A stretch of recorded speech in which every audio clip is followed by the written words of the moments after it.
ভারতের হয়ে ক্রিকেট বিশ্বকাপে যারা জিতেছেন তাদের মধ্যে বেশ কয়েকজন পরে ভারতীয় দলকে কোচিংও করিয়েছেন।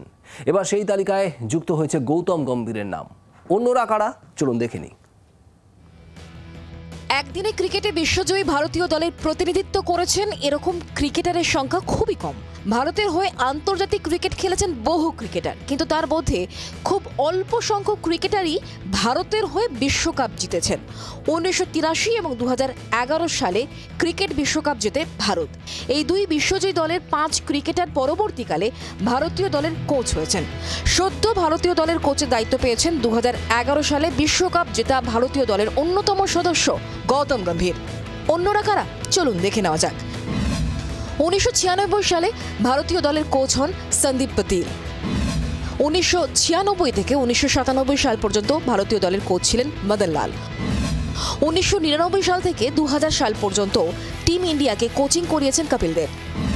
2007, 2014 থেকে 2016 এবং 2017 থেকে 2021 সাল পর্যন্ত ভারতের কোচ ছিলেন রবি শাস্ত্রী। বর্তমানে ভারতীয় দলের দায়িত্বে গৌতম গম্ভীর। আগের 4 জন কোচ কেউই ভারতকে বিশ্বকাপ জেতাতে পারেননি। গৌতম গম্ভীরের সামনে সেটাই বড় চ্যালেঞ্জ। সামনে বিশ্ব টেস্ট চ্যাম্পিয়নশিপ, চ্যাম্পিয়ন্স ট্রফি, এরপর থাকছে T20 বিশ্বকাপ এবং একদিনের ক্রিকেট বিশ্বকাপ। পারবেন কি গম্ভীর হিসেব পাল্টে দিতে? ব্যুরো রিপোর্ট, জি 24 ঘন্টা।